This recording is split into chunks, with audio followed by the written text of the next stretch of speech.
Travel and Things in association with Sun Destinations, iconic destinations with amazing experiences, present In Conversation With. I am your host, David Batsoffen, and today, all the way from Chacma Bush Camp, which is part of the Sun Destinations portfolio, I'm joined by their operations consultant. That's John Dixon. JD, how are you doing?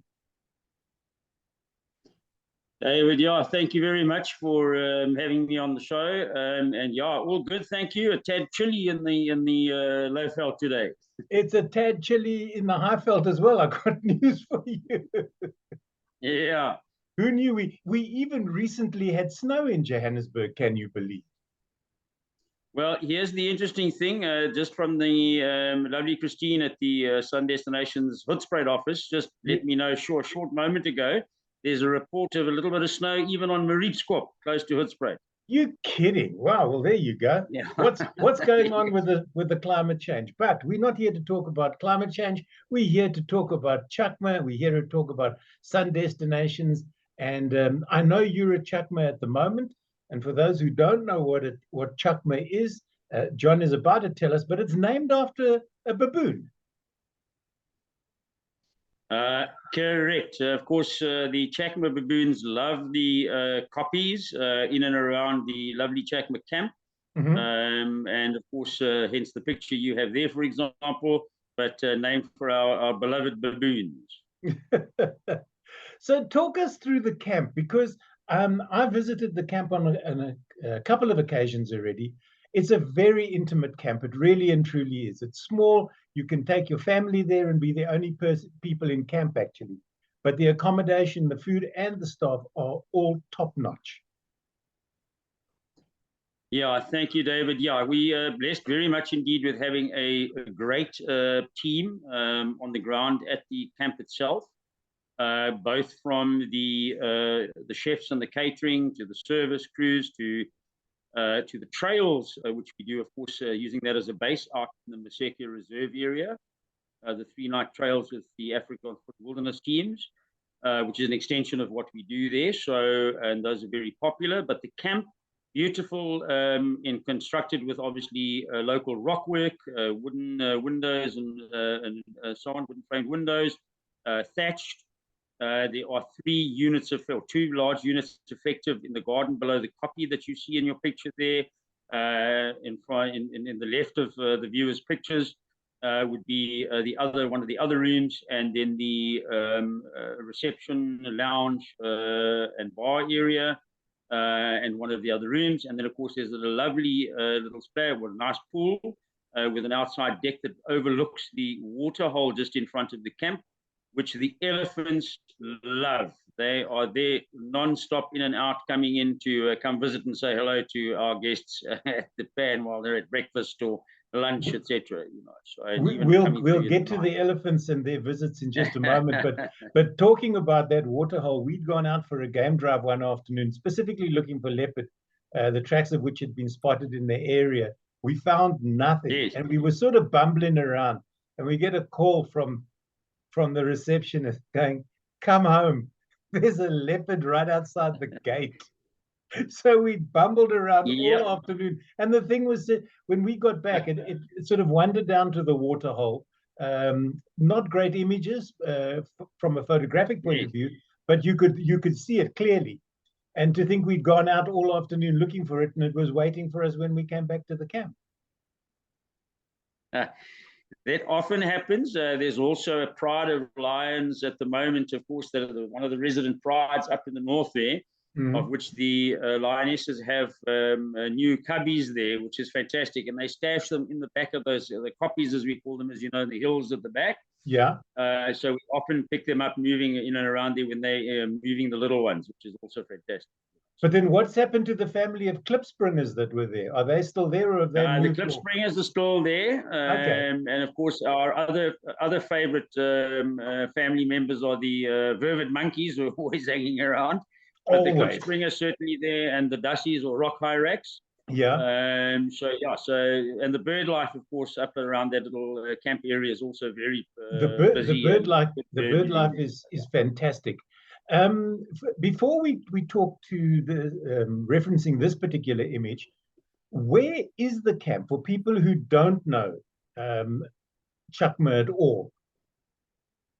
Right. Okay. So that's a good question there. David, it's situated, so in other words, on the map, so looking at the R40 from Hoedspruit to Palabora, further north. Just short of Palabora is what's known as the Friki area. That's where the entrance gate lies to the camp. So the camp lies in what's known as the Maseke Reserve, right up in the sort of top north, the western corner side, below those poppies known as Friki Bear.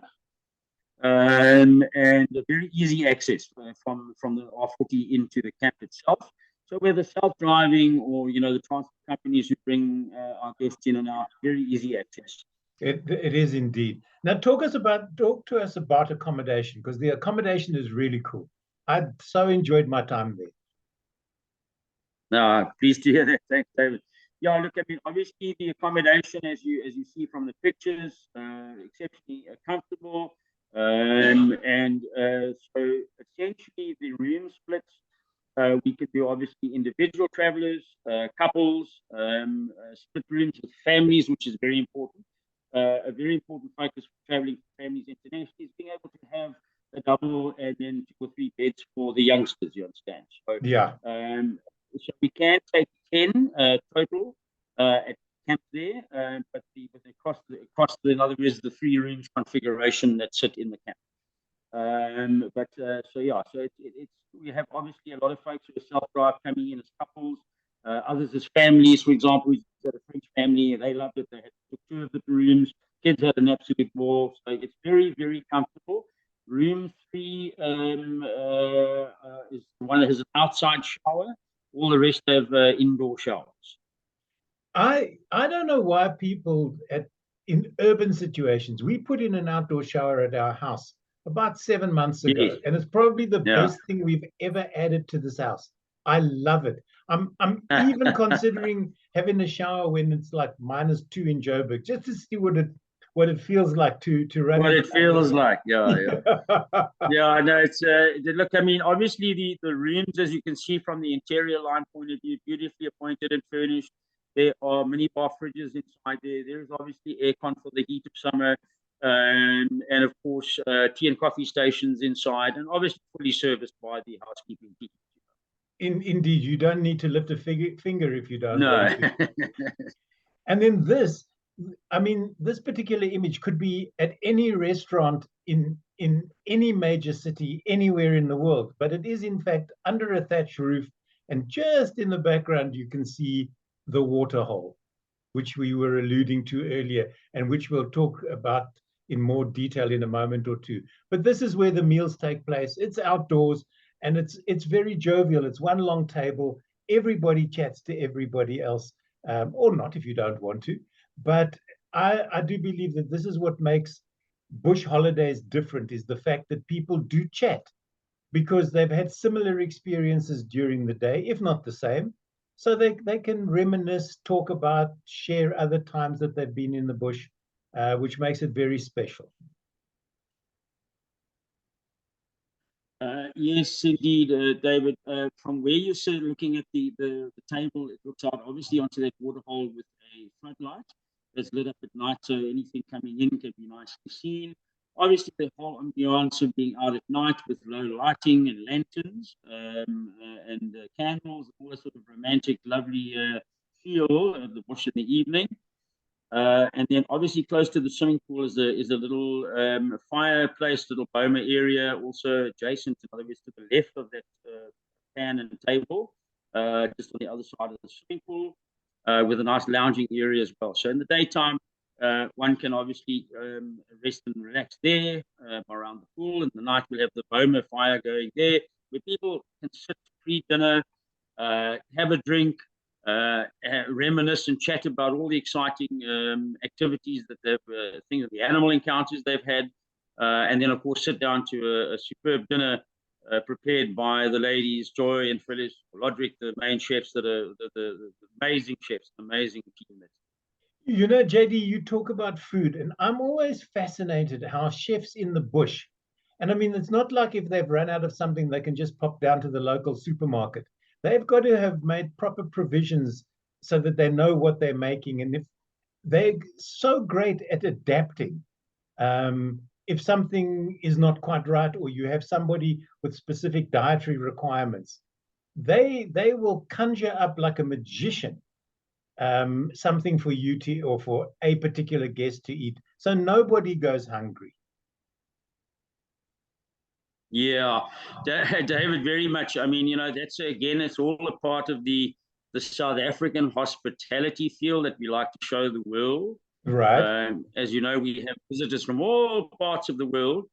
Obviously, a very important thing to note there when it comes to food and menus and planning is obviously the guests who are booking through Sun Destinations, who also, there's a tremendous team of ladies who run that operation out of Cape Town.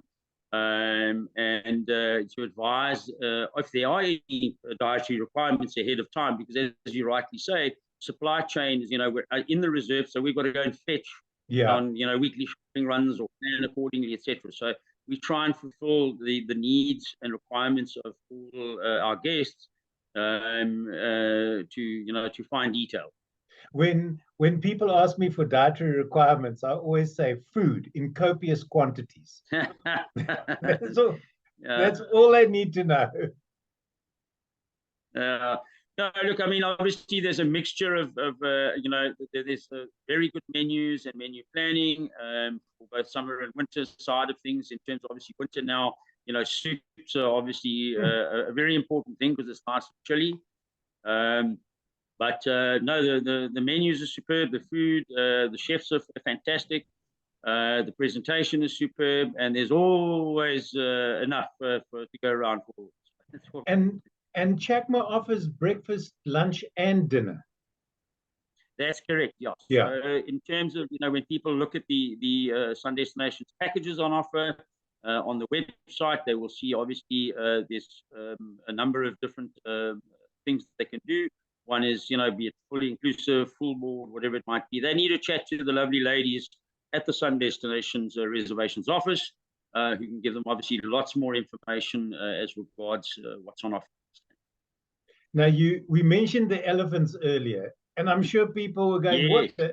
What the actual is that there? Well, the actual there is an elephant. Yes. And this is the room that was next to, or is next to the reception area. Correct. And it looks out onto the waterhole. And these ellies, although this image doesn't quite show it, there is an electric fence between the room and the elephant. It's not going to come wandering in case people are worried. No, there's obviously safety for the guests is obviously a prime consideration. Any of the camps in terms of the Sun Destinations brand portfolio of camps. So obviously there is an elephant strand fence there. But yeah, as long as you keep your distance and sit comfortably on your little stoopy veranda there, have a nice gin and tonic, and you can watch the elephants coming to splash around at the waterhole. And talking of splashing around, you no sooner arrive and they're there. It's almost like they wait for the new guests to arrive, and they go 3, 2, 1. Let's make an appearance just before they can get their cameras ready or anything.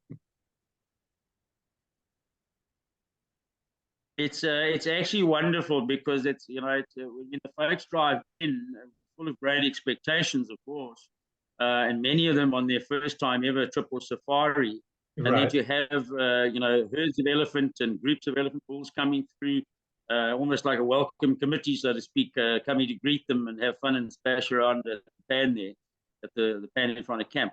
So yeah, that's just wonderful, and you get people lounging by the pool, and enjoying that interaction.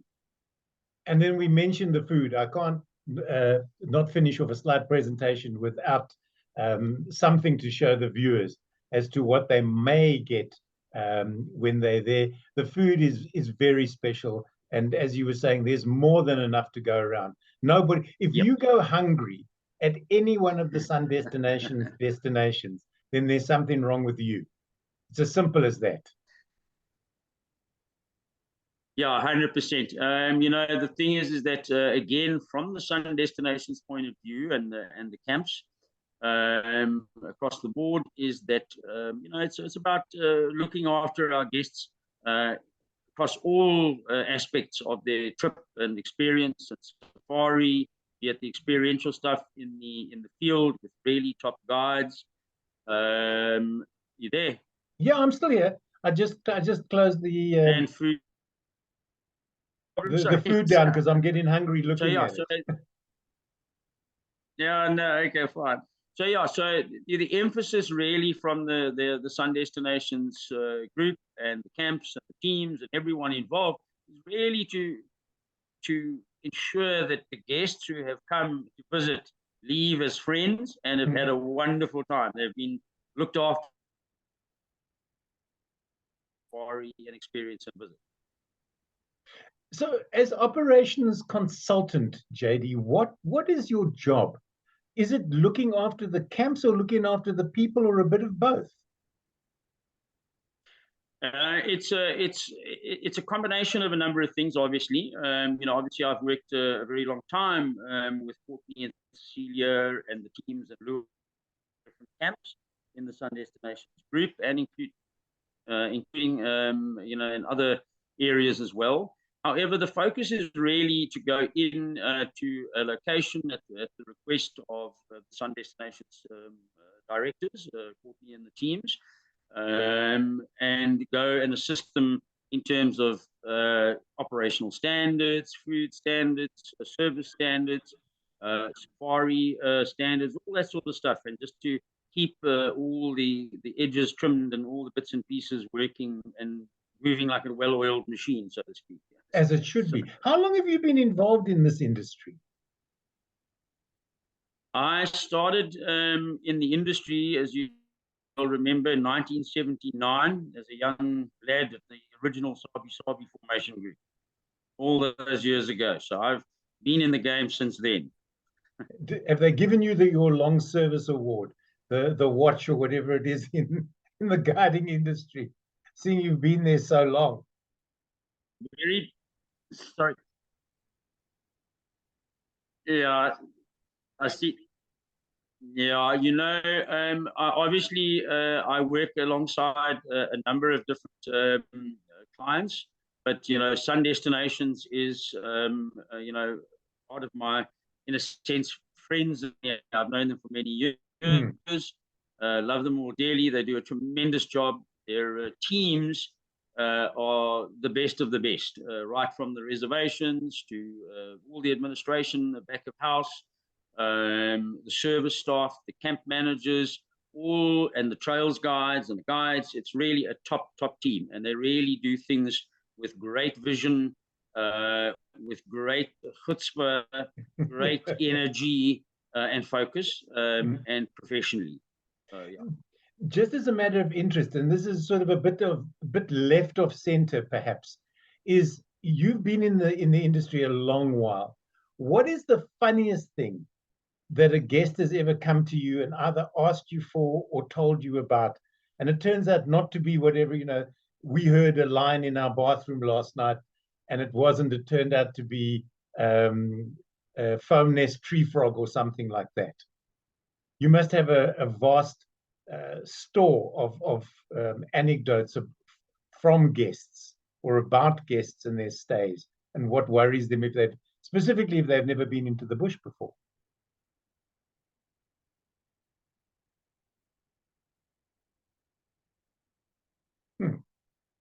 John seems to have frozen.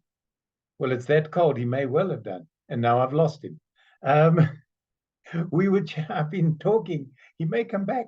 I've been talking to John Dixon, who is the operations consultant for Sun Destinations, who just happened to be the blog sponsor of Travel and Things. And we've been talking about Chacma Bush Camp, which you heard him say is up near Palabora. It's off the R40. It's very easy to get to. The camp takes 10 people. It serves 3 meals a day, as if 2 weren't enough. Tosses in lunch as well, and it's well worth a visit. Both the food offering, the game drives, the walks that John alluded to, all work incredibly well. And if you've never been to a Sun Destinations destination, look them up online, and you'll see they have a multitude of camps within their portfolio, all offering a different experience from a bush point of view, from vegetation, from flora and fauna, but all offering exactly the same thing at the end of the day, which is a superb experience and really great destinations. So, JD, I don't know where you've gone to, but thanks for joining me, albeit at for a rather truncated chat. But that was all about Chacma Bush Camp.